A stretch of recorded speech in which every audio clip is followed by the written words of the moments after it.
Nacional y el Ministerio de Educación presentan Aprendo en Casa. Ministerio de Educación. Gobierno del Perú. El Perú primero.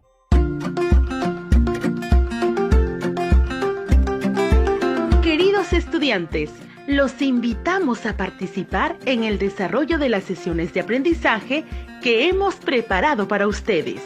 Aprendo en Casa.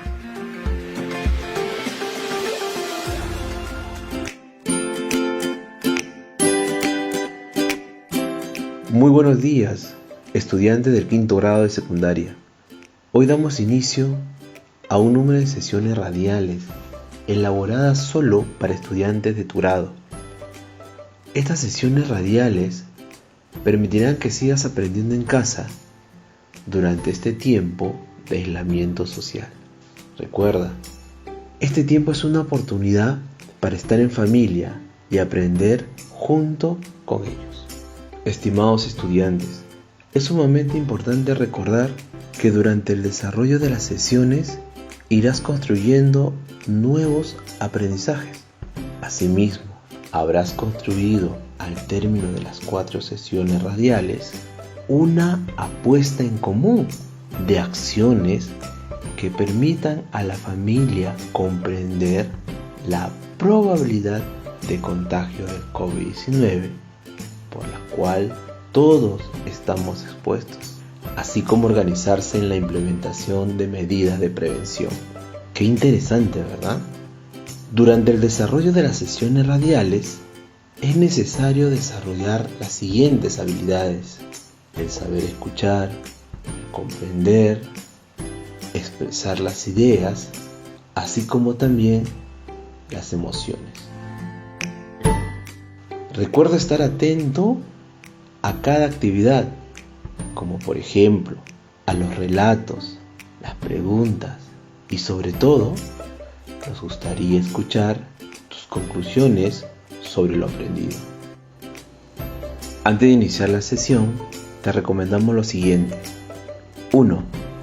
Estar acompañado de un adulto o hermano mayor, ya que él o ella te acompañará en esta experiencia de aprendizaje. 2. Es importante que recuerdes que todos tus apuntes y las actividades que vayas registrando lo hagas en hojas de papel, así como también en un blog o cuaderno de apuntes, con el propósito de tener evidencia de tu trabajo e ir archivándolo en un portafolio. Y no te olvides, antes de comenzar la sesión, debes recordar siempre las recomendaciones que nos han brindado para no contagiarnos del coronavirus. Primero, taparse la boca y la nariz con un pañuelo de papel al toser y estornudar, y después debes arrojarlo a la basura. 2. Lavarse las manos de manera permanente. Y 3. Estar siempre en casa. Ahora te invitamos a estar atentos y prestar mucha atención. Estimados estudiantes, durante estas 4 semanas vamos a construir una apuesta en común de acciones que permitan a la familia comprender la probabilidad de contagio del COVID-19, por la cual todos estamos expuestos, así como organizarse en la implementación de medidas de prevención. Este conjunto de acciones se desarrollará pensando en la siguiente situación. En nuestro país y en particular en nuestro ámbito rural, seguimos preocupados por el crecimiento de afectados por el COVID-19 y que en gran modo ha alterado nuestras formas de vida.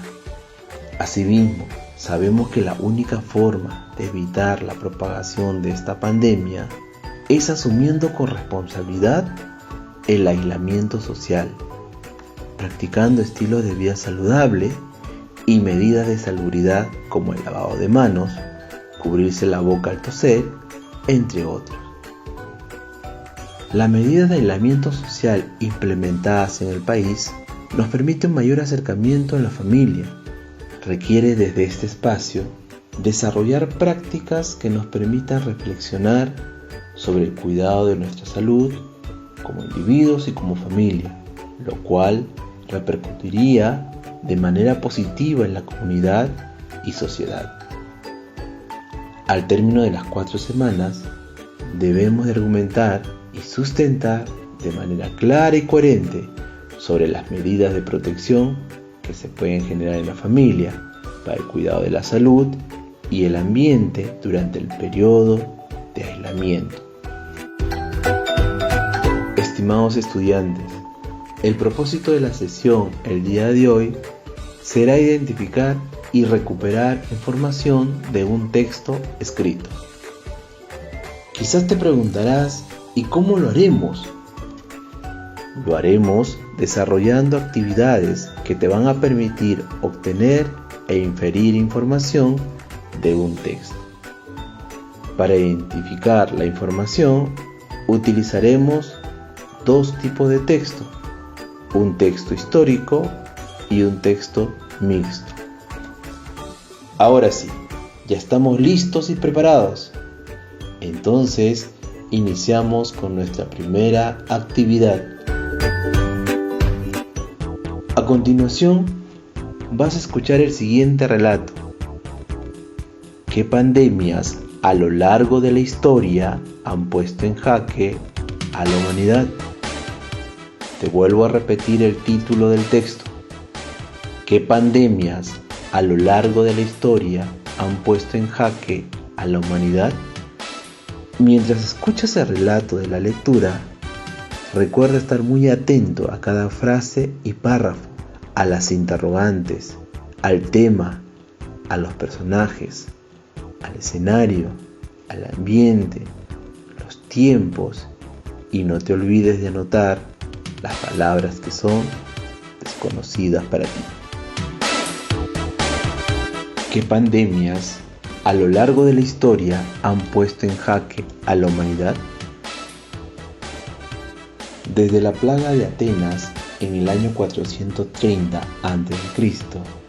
hasta el COVID-19 en el siglo XXI, más de 20 pandemias han puesto en riesgo la supervivencia humana. Desde entonces y hasta el siglo XXI, la humanidad ha registrado una veintena de epidemias y pandemias que han puesto en jaque la supervivencia humana.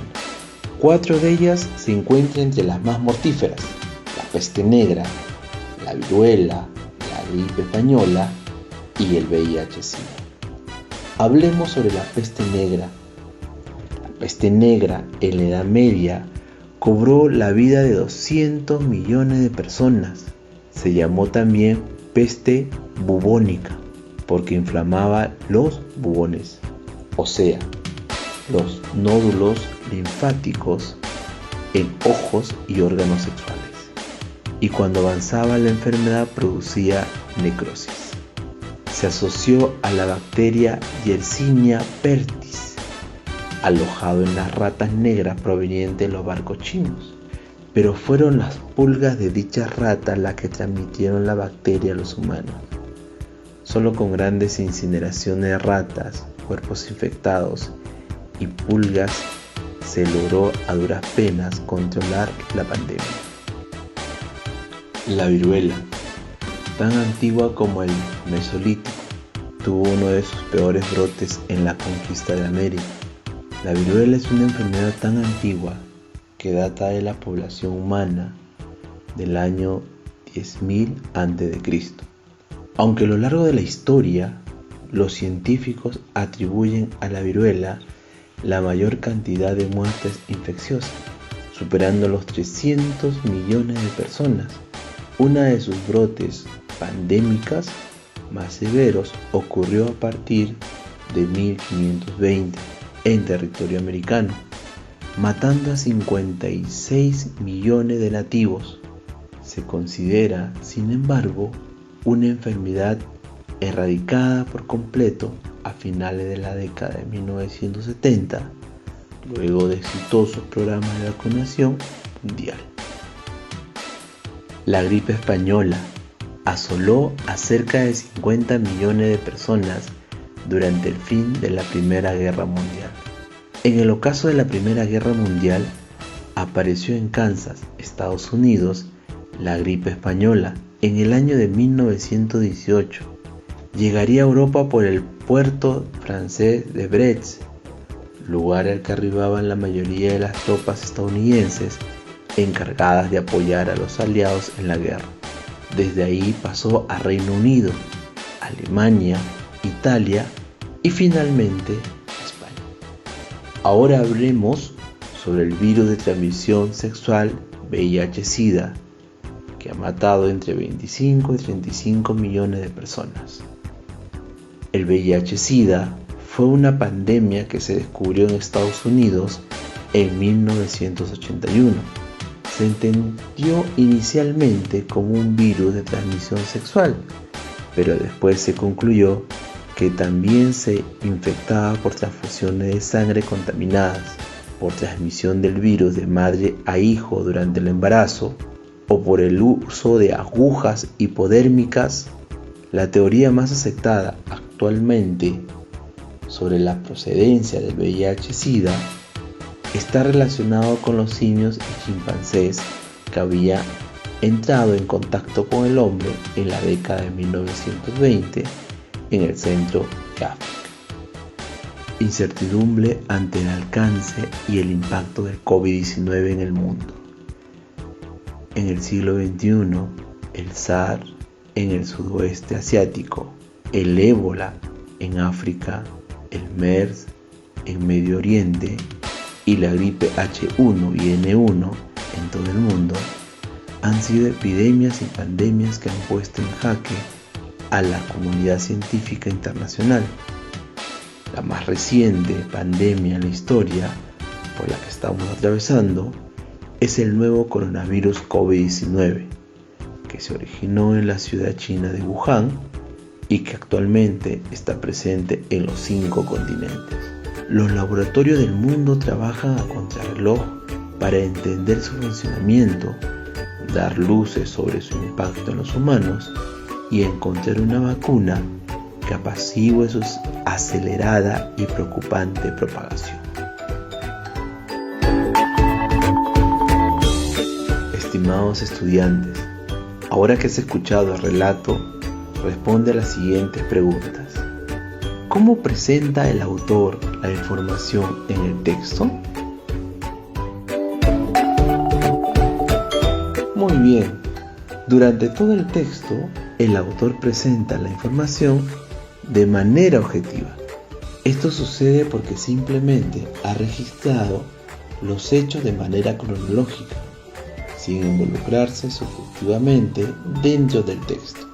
El autor ha enfatizado en el registro de hechos y sucesos cronológicos que van a sustentar sus argumentos.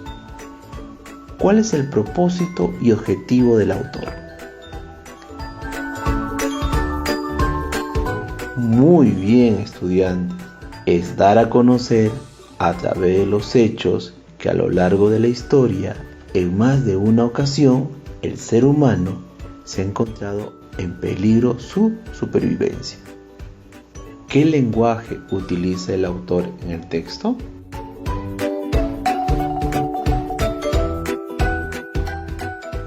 Claro que sí, muy bien. El autor utiliza un lenguaje ligero y preciso, con el propósito de transmitir la información del documento de forma fácil y legible, teniendo como fin el de alcanzar a todo tipo de público. ¿La argumentación del autor es sólida y coherente o es tendenciosa?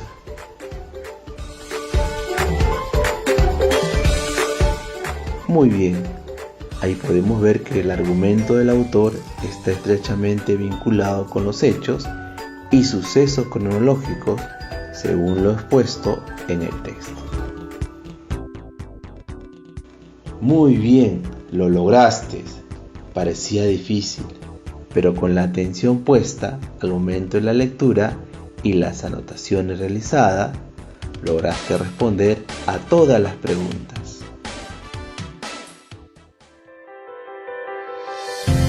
A continuación, a través de la siguiente actividad, vamos a identificar el propósito comunicativo del texto y asimismo nos brindará información explícita del texto que escucharás. Ahora escucha con bastante atención el siguiente texto histórico. El proceso de domesticación andino. Hace 12.000 a 10.000 años atrás, los pobladores andinos eran nómades, recolectores y cazadores de grandes animales, donde destacaba un tipo de oso perezoso y un pariente lejano del actual caballo. La caza intensa extinguió estos animales y se buscó entonces animales más pequeños como los camélidos, venados o ciervos, roedores y aves. Este es el periodo en el cual se inicia también la agricultura eventual, es decir, aquella que dejaba semillas de alguna planta silvestre o parcialmente domesticada en un lugar y se continuaba con la transhumancia. Regresando luego era para recoger la cosecha, pero sin llegar al sedentarismo. Entre las primeras plantas domesticadas se encuentra la de la familia Chenopodium, de donde se derivarían las diversas variedades de quinoa y de donde derivarían el amaranto o kiwicha. Las investigaciones arqueológicas muestran un cambio hace 9.000 años, cuando se hacen más abundantes los huesos de camélidos, lo que indicaría el nacimiento predominio de las labores de pastoreo sobre la caza, especialmente en la llama y la alpaca. El patrón sedentario se va imponiendo y se inicia la domesticación de especies animales pequeñas como el cuy y el pato. El proceso de domesticación se acelera de allí en adelante, pero en los Andes, al igual que en Centroamérica, predomina la domesticación de plantas, siendo escaso parcial la de animales. La razón de esta disparidad no se conoce, pero sin duda no se debe a la ausencia de animales salvajes que pudieron haber sido domesticados. Asombra la diversidad de plantas que se domestican en los Andes y cómo se incorporan a un sistema agrícola simple pero efectivo que aúna a un sistema de distribución asombroso para las condiciones de la época. Lograron una diversidad alimenticia mucho mayor que en otros centros de domesticación. Las tierras cultivadas en el periodo prehispánico sufrieron una disminución considerable con la conquista europea, al punto que se calcula que hacia el año 1960, pese a todas las obras de la moderna agricultura, solo se había alcanzado un 70% de la superficie cultivada en el antiguo Perú. Estimados estudiantes, a continuación vamos a responder las siguientes preguntas. Para desarrollar esta actividad, debes contar con tu cuaderno de apuntes y tus anotaciones hechas durante la escucha de la lectura. Primera pregunta. ¿Cuál es el propósito comunicativo del texto? Recuerda que el propósito comunicativo de un texto es el de proporcionar una información por el emisor. Este puede narrar un hecho real o ficticio, persuadir o convencer a un auditorio. Por lo general, este presenta diversas secuencias textuales, pero predominará uno según el propósito del agente comunicativo. Siguiente pregunta. ¿A qué tipo de texto pertenece el proceso de domesticación andino y por qué? Claro, el proceso de domesticación andino pertenece a un tipo de texto histórico. Este tipo de texto se emplea para narrar un número de hechos o sucesos de forma cronológica y que de manera resumida cuenta acontecimientos relevantes que pasaron en un determinado momento. Cuando escribo un texto histórico, ¿cómo debería ser su estilo de escritura? El estilo de la escritura de un texto histórico debe ser de manera directa y objetiva. Recuerda, cada escritor tiene su estilo, es decir, una forma de expresión que lo distingue y sirve como estampa de su personalidad, así como distinguimos a nuestros amigos por su forma de reír, caminar o hablar. El estilo literario nos permite identificar las obras con sus autores por la manera en que están escritas. Según los apuntes y anotaciones realizadas en tu blog de notas, describe cuáles son las características que presenta el texto histórico, el proceso de domesticación andino. Claro que sí, estamos coincidiendo. Algunas características que debes considerar del texto han sido: se escribe en prosa y tiene un orden cronológico y lineal, ¿te acuerdas? El escritor asume un papel de expositor. Lo que ha hecho en el texto es informarnos. Otra característica es que tiene como objetivo enseñar y contar la importancia de los acontecimientos de otras épocas. Es por eso el orden cronológico y los hechos y sucesos. También se incluyen anécdotas y declaraciones de personajes. Recuerda que el escribir en prosa es distinto de escribir en verso, y el texto histórico se escribe en prosa. A continuación te explico la diferencia. Se escribe en prosa por ser la forma más natural del lenguaje escrito y hablado. A diferencia del verso, no está determinado bajo medidas o ritmos, aunque puede darse la prosa poética, que lo veremos en una sesión posterior. Y el escribir en verso implica que el texto se encuentre sujeto a medidas, ritmos y cadencias. ¿Qué estructura debería tener un texto histórico? Correcto. Recuerda que el texto histórico, así como el que hemos escuchado, emplea una estructura similar al que utilizamos al redactar un texto expositivo, y su función es contar un acontecimiento de una manera ordenada y cronológica. El texto presenta una estructura básica, construida por una introducción, un desarrollo y una conclusión.